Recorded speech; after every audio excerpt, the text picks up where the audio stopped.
Hi, I'm Ricky Johnson, and this is The Skinny. From the Fatheads Eyewear Studios in Speedway, Indiana, this is The Skinny. Brought to you by Toyota, Rhino Classifieds, General Tire, and Dream Giveaway. This segment of The Skinny is brought to you by Toyota. I'm excited about today's show. We have a friend of mine that will be on here who's been a friend for some 15 years, Michael Young, sitting here alongside. I've only been your friend for a couple of weeks. That's that's a good point. So I'm not referring to you in any way, shape, or form. I'm not even sure we are friends Correct. yet. But not yet. Getting there. We're working on it. We're working on the relationship. Right. Michael Young sitting alongside. Great to have him back with me, of course. And our guest is a couple thousand miles away out in California, Southern California. I'd like to welcome the original bad boy to the show. His name is Ricky Johnson, affectionately known as RJ. Ricky, great to have you on, my friend. We were in the booth together for many, many years. I've watched you race for many, many years. Of course, Hall of Famer here as well, and seven Supercross, Motocross championships, and the nation wins. I mean, it just goes on and on and on. We could talk about the accolades of your career forever, for sure, and we'll certainly touch on some of that stuff. But great for you to find the time and join us here on the show, man. Thank you. No, I'm blessed and honored to be on The Skinny. You know, I went back and did some homework and looking at all the legends that you guys have, and it's pretty cool that you're scraping down towards the bottom of the barrel to get some of us. We're running low, man. Kind of retired motocross guys, racing desert, doing this, doing that. But no, in all seriousness, no, I'm blessed to be here and honored.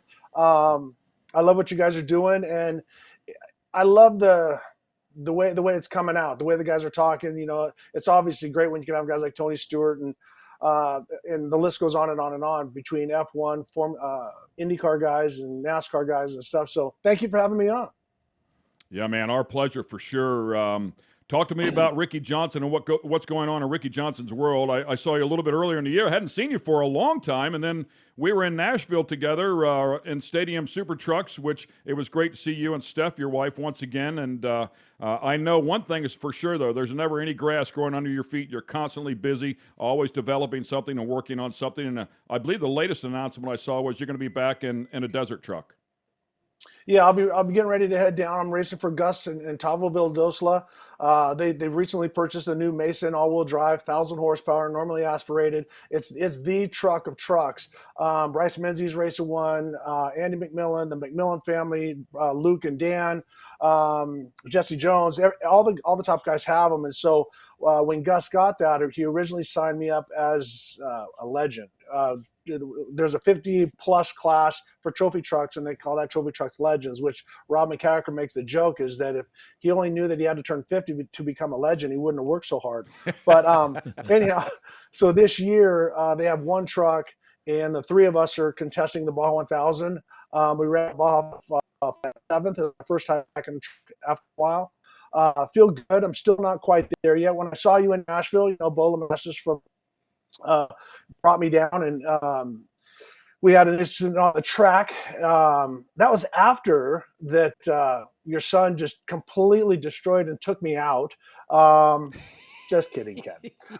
Just so that you guys know, you're sitting next to one of the most angry mini bike fathers there is, because I text him saying jokingly, "Your son took me out yesterday. What the F?" And he goes, "Whoa!" And then so he comes at me full bore, but we joked about that. Your son, Robert, gotta say, man, what a stud and racer that he is, and he's made his own path between working at Bondurant, working at Thermal, racing cars and stuff. And he crushed everybody that day. We joked about it. I started the spin. He finished it.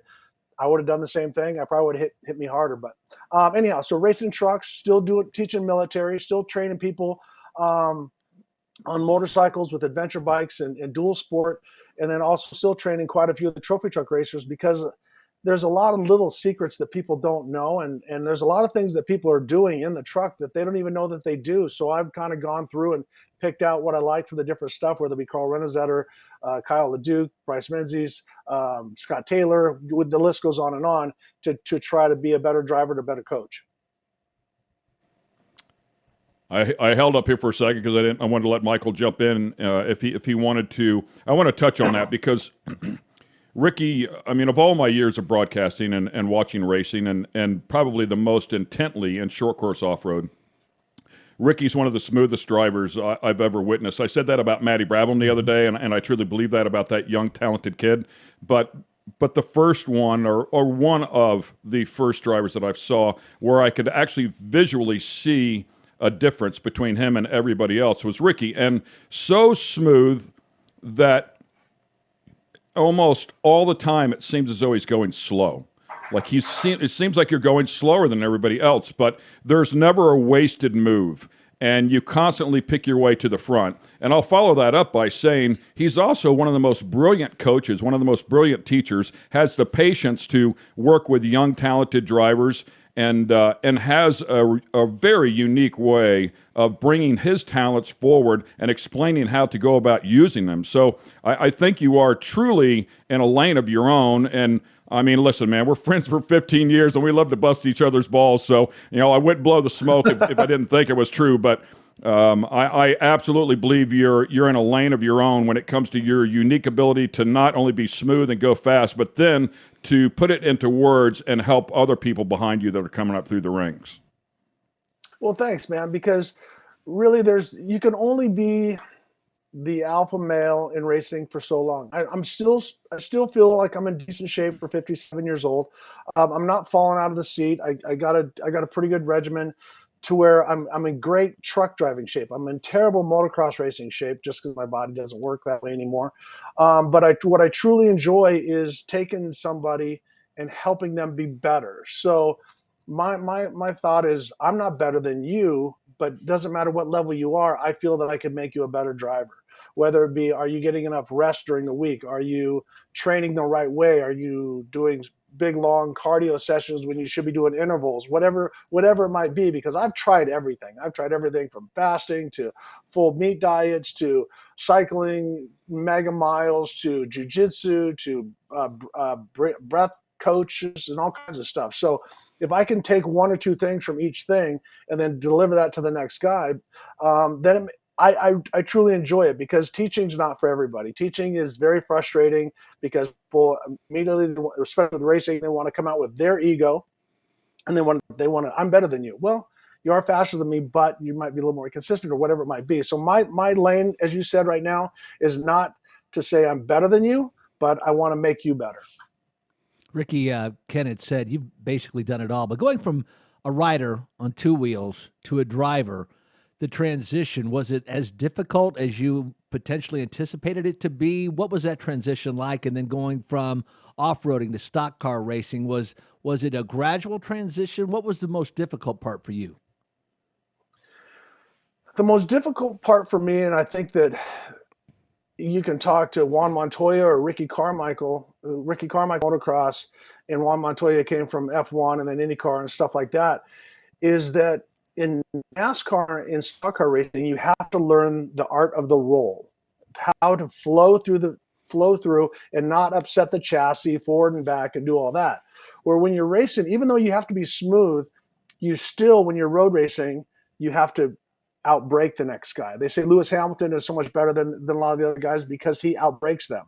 When it comes to motocross, that's where you do all your passing coming into the corner and setting them up and stuff like that. So now go from a thing where you're pushing your braking as hard as you can into the corner to where you have to learn to roll.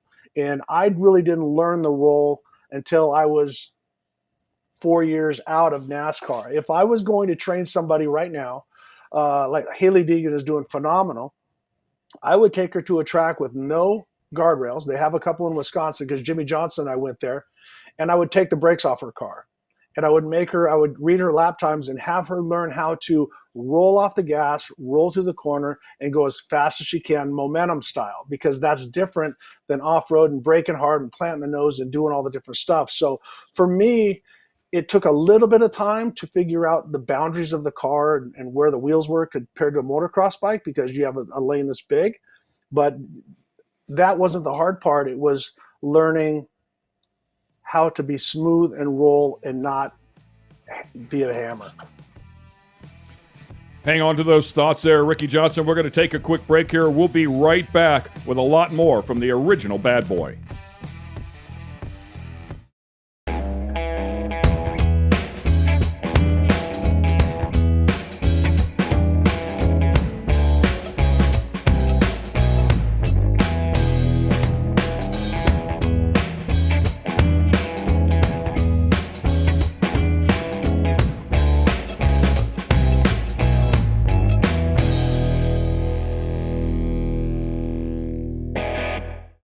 This segment of The Skinny is brought to you by Dream Giveaway.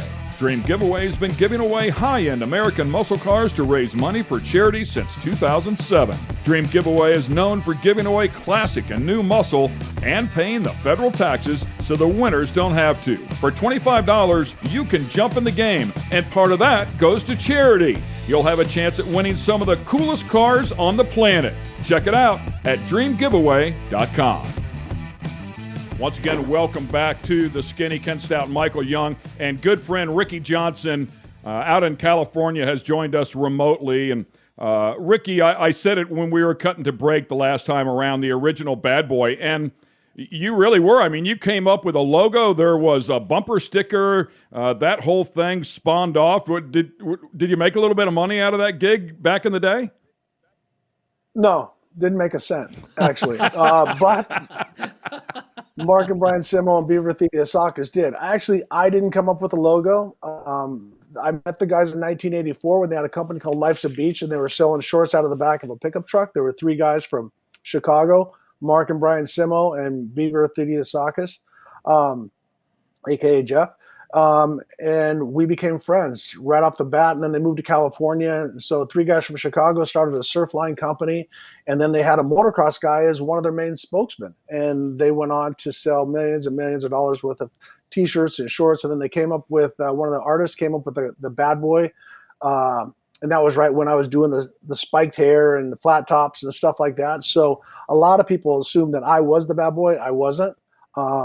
I wasn't even the inspiration for it, but I took the image because not like bad, like getting in trouble, going to jail and robbing people and stuff like that, but bad being a tough son of a bitch that's going to fight you tooth and nail all the way to the checkered flag. And that was the bad boy image that I wanted to portray, not a hoodlum.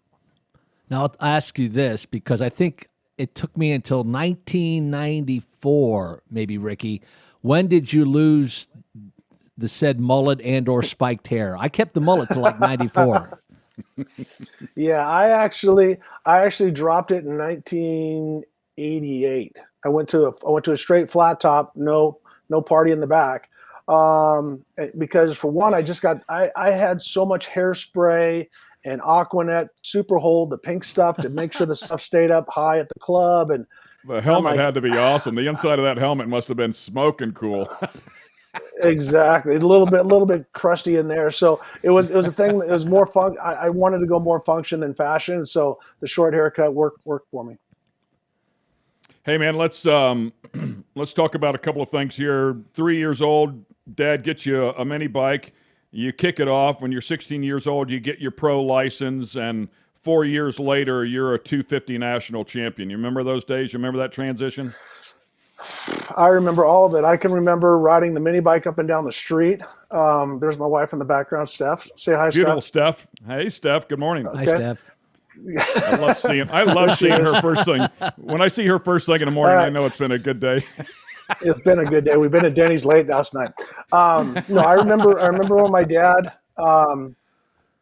got me the mini bike. I remember, even though I was 3 years old, there's certain moments that, your life is like a picture book album, and there's certain things that changed your life. And I remember sitting on that mini bike, and my dad wasn't a big, we get it for Christmas or birthdays or whatever. If it sparked him, he did it. So he bought the mini bike, brought it home. Obviously there were some words with my mom and that, but started it up, and I rode up and down the street, then started racing mini bikes, and then it was our thing. It was every weekend. There was nothing else we did. I quit playing baseball. I didn't play football, soccer, any other school sports. I would race on Wednesday night, Saturday and Sunday. And so it was a full on deal. And I turned pro when I was 13 in Southern California because, for one, I didn't want to deal with the mini bike fathers and all the arguing. My dad got in a couple fist fights because I'm racing rough with the kids, and they're mad at me, and then they come at me, and then my dad takes care of business. And so I wanted to just go race. And so a friend of mine, Brock Glover, who got a factory Yamaha ride, let me ride his 125 when I was 12. And I'm like, I had so much fun. I'm like, can we start doing this? So within 3 months, I turned pro. Then we couldn't race national pro till we were 16. So won the Southern California championships, and then went on to went on to start chasing down the national championships, and was fortunate. I was with Yamaha until 1985. Got on Honda. I won one championship with Yamaha in 1984 with my mechanic was Cliff Lett, who was helped me through many, make the transition to bigger bikes. It did in 1986. I was at the right team, the right mechanic, the right bike, the right everything. And we got 2 championships per year. So 86 was Supercross and 250, second in the 500 outdoor. Motocross the Nations, Tokyo Supercross, Japan Supercross. I mean, just had the most stellar year of my life. And then David Bailey gets paralyzed at the opening round, not opening round, but a warm-up race in 87. And he was my teammate, which was the smoothest rider, probably the best rider, one of the best riders of all time. And he got paralyzed. And so that year I lost the Supercross championship to Jeff Ward and got second, and then won the 500 and 250 outdoor, won the Nations again. And so that went on through 1988. And then in 1989, I had a big injury, and it all came to a screeching halt, but zero regrets. What was that moment like when 5-time world champ Roger DeCoster comes over and says, "Hey man, we'd like to take you away from Yamaha and put you on Honda"? I mean, here you are, you're a kid, and you already have manufacturers coming at you. Big decisions. Yeah, it was. But so here's what happened: is Kawasaki had been hounding me all year long in 1985, and Yamaha made some decisions that I didn't like. I loved everybody at Yamaha. It was like a family. I was there since I was 12 years old, and I didn't want to leave, but the upper management and the different stuff, they weren't giving me the equipment that I needed, and they weren't putting in the work as hard as I felt that Brock Lever and myself were. And so I wanted to make a switch. Well, in 85, Kawasaki brought their works bike down. They let me try it. We were going to sign, do all the different stuff. Ronnie Lachine has a situation in Japan. He gets fired from Honda. Ronnie was 2 years younger than me, so they went with the younger rider. And so I was all set to go sign with Kawasaki. No one knew this. Except Kawasaki. Kawasaki manager, team manager Roy Turner calls me, says, "We signed Ronnie." I said, "I already heard," because we lived in the same neighborhood, so everybody knows everything, down in El Cajon, California. And so I go, well, I guess I'm just going to sign with Yamaha. So it's a Tuesday. I was supposed to go sign with Yamaha on a Wednesday. Roger DeCoster calls and says, "Hey, would you consider riding for us?" I said, "If I can try the bike, yes." So he said, "When?" I said, "Tomorrow." So I called Yamaha, said I can't make it up to sign. I went up, tested the bike, and it was unbelievable. I didn't get to race that works bike. That was the Super Bitcher one with the low tank and carbon fiber. It was the most unbelievable bike I think ever built. But it wasn't just the bike that did it. It was the effort of Dave Arnold, the team manager, Roger DeCoster, who was kind of looking over everything, the Showa guys, the motor guys, everything. Honda had the attitude that we'll give you everything that you need to win. You just have to go do it. And so that's what it did. I signed for $100,000 less. I'll be honest with you. I signed for $125,000, but I had a huge bonus schedule that if I won the Supercross or I won any championship, it was a $100,000 bonus. It was $10,000 per race win during the season. And then if each championship that I won, they would bump my salary $50,000 for the following year. So me being the arrogant puke that I am, I thought, well, I'll bump my salary every year $50,000 because I'm going to win every race. But when you're racing against guys like Jeff Ward and Johnny O'Mara, David Bailey, you don't win every race. 21 years old, making $125,000 a year back in the mid to late 80s, dude. I mean, how do you keep things under control when you're 21 years old? First of all, you're making these huge decisions, and clearly made the correct ones. That's outstanding. But to hand a 21-year-old access to $125,000 back in that day, I mean, that had to be like $500,000, man. How did you not just party yourself to death? Well, I was fortunate. So a couple things, sometimes out of uncomfortable situations become blessings. And when it's bad, you don't know it's good, but it is going to be. So anyhow, when I first started, my parents were managing my money, and my dad was negotiating for me. And my dad was a real hard ass. I mean, just very black and white, and the way it is. And my mom was just this sweet woman that grew up in Bismarck, North Dakota, that didn't graduate high school, but so she's doing she's the bookkeeper for my dad and all the different stuff. Now all of a sudden she's managing $100 and some $1,000. This is more money than either of them have ever seen. Well, it got uncomfortable and I had to make the break, which is one of the hardest things I've ever done. Mom and Dad, I don't want you in my business anymore, because I would race and my dad would fill out, my bonus things. And if I got second place, I'd call him from the airport because he didn't have cell phones back then. And he'd start chewing my ass out. Do you know how much money you lost? And you do the math. You lost this from Bell. You lost this from Fox. You lost this from Alpine Star, blah, blah, down the list. And I'm like, you know what? I want my parents back. So I made a break from them, and I was blessed to meet a guy named Dave Stevenson, who was an accountant for JT Racing, the clothing line at the time, but he also helped Brock. And so I didn't think about money. The money when I negotiated all the different stuff was just a number. I didn't attach myself to it like, ooh, I got this money, I'm going to go buy a car, I'm going to go buy. I thought about it. Don't get me wrong. I wanted to do it. But I would come home, give Dave the money. Dave would give me a certain amount of money to piss away on records and going to fast food restaurants or whatever I wanted to do. So I never worried about money. And the plan when we first started was, the whole goal was to make $1 million cash, put it into bonds, because back then you could get bonds and they were like 5 or 6 years and they were like 13, 14, 17%. So you were like, perfect. I could just live on the interest and go my way. Well, the bond market took a crap. Everything changed and the cost of living went through the moon. So I did good when it came to earning money, but not to live. That's why I continue to work. Not that I'm broke, but I enjoy working and I want to enjoy other things. We're going to take another quick break here. We have plenty more to go with Ricky Johnson, who has joined us from Southern California here on The Skinny. We'll be right back. This segment of The Skinny has been brought to you by General Tire. It's more than just a slogan. Anywhere is possible with General Tire. General Tire's Grabber X3 Mud Terrain Tire offers aggressive styling and is engineered for durability with innovative performance features that are ready to carry you through extreme mud, dirt, and rock-covered terrain. For extreme traction that's ready for anything and rugged styling to match, look no further than the Grabber X3. Make your anywhere possible by visiting GeneralTire.com today.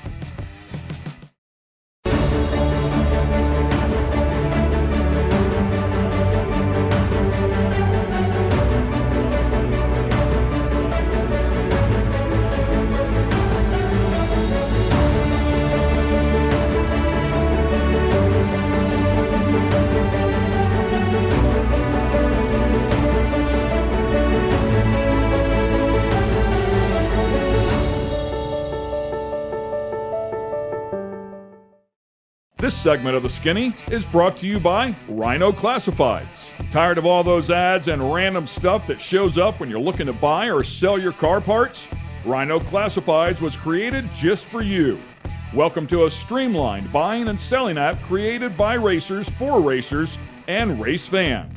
Modified cars, classic cars, race cars, that special big block you need, the trailer to move your baby around the country in. We got you at rhino.co. Welcome back to The Skinny. We have Ricky Johnson, who has joined us here today. He's in Southern California, so has joined us remotely. Michael Young sitting alongside. So cool to have one of my really close personal friends here on the show, who has had so much success and absolutely zero ego. One of the things I love about him, though, because I think this applies actually to all angles of life, is RJ is a guy that will race you the way you race him. And I think that applies in life. Like, you treat people the way they treat you more times than not. And I've always loved it. And you'll hear RJ on here. You'll hear he has a ton of personality. Sounds like the nicest guy in the world. But let me tell you something. If you decide you want to try him, he'll be the first one to stand up and smack you right across the face, because when he gets ready to go, it is time to go. So, consequently, back to what he said a little earlier in the show, whenever he sent me that text after him and my son had tangled at Nashville, I literally looked at the phone. I'm like, oh, I'm about to get in a fight with Ricky Johnson. This is not going to go well. But that was the beauty of it. You phrased it, so I didn't know if you were kidding or not. You phrased it perfectly. Oh, no, and I waited because we didn't talk after the race and, all the different stuff. And I'm like, you know what? I think it's time. So I dropped the bomb on Ken. I'm like, what's the deal with your son taking me out? Then all of a sudden, like I could almost feel his blood pressure rise. And then all of a sudden he's like, oh, really? You're going to go there? Blah, blah, blah. And I'm like, easy, cool your boobs off, buddy. I said, I'm having fun with you. I said, I would have spun me a lot earlier, for one. And I said, and two, I started it. He just finished it. And honestly, he did it so smoothly, I barely even felt it. So he's a very sensitive, ginger, loving boy. You raised there, Ken Stout. But and all joking aside, I when we first started talking about Robert and you were saying, oh, he's trying to do this racing and stuff, my first intention is another dad telling me how great his kid is. But I'm going to blow a little smoke up yours and Robert's ass, is he is unbelievably talented. I mean, because he can drive anything. He's done he's at Thermal, he was at Bondurant, he's done the different stuff. He's got great pipes. He's a good looking kid. He talks well, but man, the kid is a driver. And that's the thing that impressed me, because he just gets in there, not smashes his way through, but you have to be physical. And in SST, to get by everybody, there's going to be touching. And I was just one of the slower guys that started in the front and as he was going through. But once again, it was my fault. I overset the brake and got too sideways, and he finished spin for me. But the kid is a driver. He's going to go places. It just hope that it goes back to a little bit of the 80s mentality where owners go, that's the driver. That's the guy that I want racing my car, not who's coming with the most money. But kudos. You raised a great young man. Thanks, buddy. I really appreciate the kind words, and I couldn't agree with you more. I haven't found any of those owners yet, but we're hoping there's one out there. Hey, I'm going to let Michael jump in here with a question in just a second. Well, I got to know before you get going, because the text that you sent to Ken flipped him out. Obviously, you got under his craw, and you're able to do that. In your friendship, in all those years, Ricky, has Ken ever bought dinner? I think, well, is dinner considered Denny's? At 4 o'clock in the morning? No, we were still up from the night before. So that's yes, the only time we went to dinner. Oh, okay. It was great stuff. I will tell you, when he sent that text, I did the same thing. We read the text. I literally looked at it. I'm like, oh, boy, here we go. And I show it to Robert, and Robert's like, are you serious? Does he really think I did that? I mean, so we paused for a while. We talked about it for a while, and we're like, I don't know, man. I don't know if he's serious or if he's joking, because we had literally had a conversation about the incident before you ever sent the text, and I said, there's no way Ricky's upset about it. I said, that's exactly what Ricky would have done had the tables been turned. I mean, I've watched the guy race for 15 years, man, and in short course, you know, so I knew exactly what he would do. But then when I got that text, man, he took it the whole other direction. I'm like, oh my God, I can't believe it, man. Here we go. Because I know Ricky, like, he is not backing down. This could a lot of potential to get ugly here. So it was pretty funny. Hey, man, get off of this. I don't know if you can pick one out, but if you could pick out a most memorable race, would it be the win at the Coliseum whenever you crashed, fell back to near last place, came back, passed Wardy on the last lap, and got the win? That was good, but it was a weird race. Like I came from the back, and it was spectacular, and I passed Wardy and passed Guy Cooper right there at the end.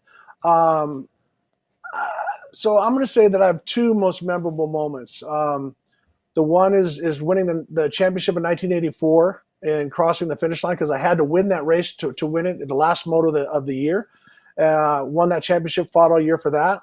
And then the Carlsbad in 1986, even though it wasn't really spectacular because I had a huge lead and I was way out in front and stuff like that, but to be a child and go watch the Europeans and then vote for Brad Lackey and Mike Bell and Danny Laporte and all the different American guys to win, and then have Marty Moats win, but they're able to come back and win that GP basically on my home track, meant a lot to me. And then in 1992, the first year I was racing stadium trucks, when I won at the Coliseum, passing Rod Millen in the Toyota, it still puts chills down my spine. But there's little bits, I tell people that, you can't, I don't think that you should define greatness by length or number of wins or all the different stuff, I think you should look in your life and go, when did I have that moment that I knew I was great? And it's not a outward, oh, I'm great, I'm the best in the world or anything like that. But when you do something that's, man, it's spot on. And Ken, you know this feeling in announcing, like when they tell you, okay, we're going to commercial in 10 seconds, and you go blah, blah, blah, blah, boom, nail it. You know that you did your job, and you said, no one could have done that thing that I just did better than I did at that moment. So I've been blessed to have some of those moments in Pro 4s, Pro 2s, stadium trucks, motocross, supercross, donations, snow racing and stuff like that. But I've also had a bunch of places where I was going, man, what was I thinking? That was stupid. So that's the beauty of life. And I think everybody needs to find that champion inside of themselves and go, you know what? I did this right. Whether you're a cook, whether you're a coach, whether you're a teacher, whatever you're doing, just try to be great. Ricky, you know what I think is neat? And when we were able to see inside your home and your man cave down there, the treasures that you saved throughout your life. And I'm to the point in my life where I'm starting to downsize my memories and my treasures. But on the wall, you have a bunch of helmets hanging. What significance do they hold in your life? Well, if you look back, on the top is the one that my dad painted. The one, or how can I do it? Up here. I can't do it on backwards. Anyways, the top one is the helmet that my dad painted. The one below that on the left middle is Dave Thorpe, who was the '86 world champ. I gave him such a hard time because it was such an ugly helmet. I joking how much money he made for wearing it. He gave it to me. The one below is from 1986, where I raced with David Bailey. And then next to that, I got from one of the guys in France. It's an Alain Prost helmet, which I hold that near and dear. On the bottom row is also Josh Brooks, last year's British Superbike champion. We became recent friends. In the middle is my '86 Motocross of Nations helmet. And then the upper right is my son, Jake Johnson, when he was the champion in lacrosse, his lacrosse helmet. And then another one is from Dodge when they had a celebrity race. I have one downstairs from Jimmy Johnson, and I got a couple other memorable things. But the ones that I'm really proud of are the flags that are behind me, because those are from some of the special forces guys. They flew them for me when they were overseas, putting their life at stake. And I'm very proud of that. Myself, Jeff Benrud, and my son, Luke Johnson, we trained special ops guys. Jeff was himself a special ops guy, and that's how I met him. And the fact that I can take a skill, Luke and I and Jeff grew up racing motocross, won the Baja 1000 and the Ironman class after he retired from the military. If we can take those skills and save a life, or help them catch the bad guy or get away from the bad guy, then my life has purpose. So cool, man. Hey, will you join us again on the show? There's so much more we could talk about. You're such a good descriptive storyteller, and there's so much more that we haven't even scratched the surface of your career. So hopefully you'll find the time to come back on with us in the future. No, as I said, I'm honored, and I feel blessed that you guys thought of me to be on your show with the superstar lineup that you've had on here. And as I said, I'm honored, absolutely. So it's a definitive yes. Hey, Awesome. Ricky, and so you know, Ken has promised to buy you dinner if you come to town and actually appear live on the show. Awesome, and we'll go to bed earlier than the Denny's episode. That will not be hard to do. There was only a couple hours left in the day. You know what? Maybe we should get Kelly Stavis, and we'll get the Three Stooges back together like the old days back at Core.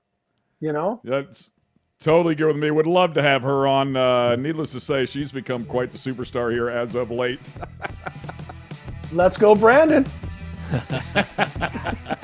No better way to end the show than that one right there. Thanks for watching, ladies and gentlemen. We'll see you next time with The Skinny. Thanks for being with us here on The Skinny. This episode has been brought to you by Toyota, Rhino Classifieds, Dream Giveaway, and General Tire.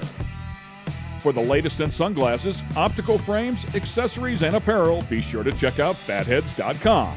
That's Fatheads with a Z.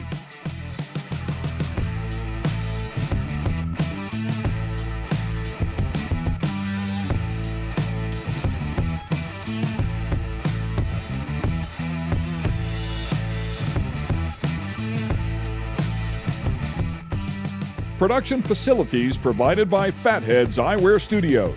All rights reserved.